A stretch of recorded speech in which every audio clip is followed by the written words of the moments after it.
Praise the lord. మన ప్రభును ప్రియరక్షకుడైన యేసుక్రీస్తు నామమున మీకందరికీ వందనాలు, శుభములు. మరొక ఉదయకాలంలో దేవుడు మనందరినీ సజీవులుగా ఉంచినందుకు ఆ ప్రభుకి మహిమ కలుగును గాక. మీ ప్రార్థన స్తుతులు తప్పక తెలియజేయండి.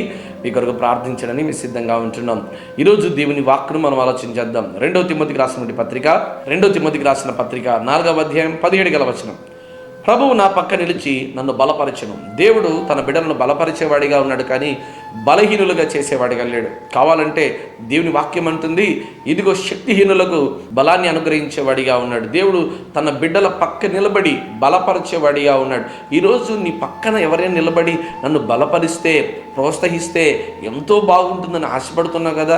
మనుషులు ఎప్పుడు నీ పక్క నిలబడి నిన్ను బలపరచరు. నీవు కష్టపడతా ఉంటే నీకు ప్రోత్సహించరు ఎవరు కూడా. అనేక మంది కిందికి లాగేవారే ఉన్నారు, అనేక మంది నిన్ను కిందికి లాగేవారిగా ఉన్నారు, కానీ పైకి ఎత్తి పట్టేవారిగా లేరు. నా దేవుడు నిన్ను ఎప్పుడు కూడా పైకెత్తి స్థితిలో ఉండాలని ఆశపడతాడు, కానీ కింద ఉండే స్థితిలో చేయాలని ఆశపడ్డాడు ఎప్పుడు కూడా. యోసేపు జీవితం జైల్లో ఉంటున్నప్పుడు ఆయన ఇంకొకరికి సాయం చేసేవాడిగా ఉన్నాడు, కానీ మరొకరు సాయం చేసేవారిగా లేరండి. ఆయన అనేక మందికి సహాయపడుతున్నాడు, కానీ దేవుడు యోసేపు గారి పక్క నిలబడి ఆయన జీవితాన్ని మార్చాడు. యోసేపు మీద అనేక నిందలు పడి ఆయన 2 ఏళ్ల పాటు జైలు జీవితాన్ని అనుభవిస్తూ వచ్చాడు. అయితే ఫరో ముందర ఆయన 2 నిమిషాలు నిలబడ్డాడు. 2 నిమిషాల్లో దేవుడు తన సంఖ్యలను ఇప్పుడే పెకిలించి వేసేలాగా దేవుడు ఆశ్రయించాడు. కారణం, యోసేపు పక్కన దేవాది దేవుడు ఉన్నాడు. షడ్రకు, మేషకు, అబేద్నెగోలు అగ్నిగుండంలోనికి వెళ్ళినప్పుడు అందరికీ 4 వ్యక్తులు లోపల ఉన్నట్టుగా కనబడుతున్నది. కారణం ఏంటి తెలుసా? దేవుడు వారి పక్కన ఉన్నాడు. దానియేలు సింహాల లో ఉన్నప్పుడు దేవుడు ఆయన పక్క నిలబడి సింహాల నోరులు మూసినటువంటి వాడిగా ఉన్నాడు. ఆనాడు ఎర్ర సముద్రమును 2 పాయలుగా చేసి ఇజ్రాయేల్ పక్క నిలబడి దేవుడు బలపరిచి వారిని నడిపించాడు. ఈరోజు ఎన్ని గొప్ప కార్యాలు పరిశుద్ధ గ్రంథంలో జరిగాయి కదా. మరి ఎందుకు నువ్వు ఇంకా సంశయపడుతున్నావు? దేవుడు నీ పక్కన ఉన్నాడు.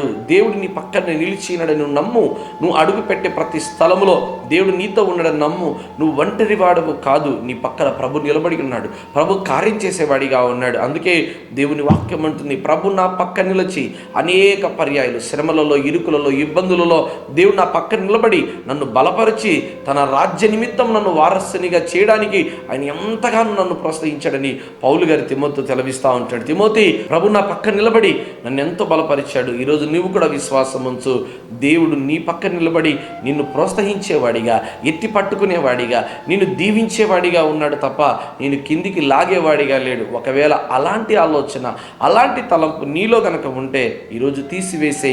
దేవుడు తప్పకుండా నిన్ను బహుబలంగా దీవించేవాడిగా ఉన్నాడు, బలపరిచేవాడిగా ఉన్నాడు. అట్టి బలము, అలాంటి సహాయము దేవుడు ఈ దినానికి అనుగ్రహించి దయచేయనుగాక. ఆమేన్.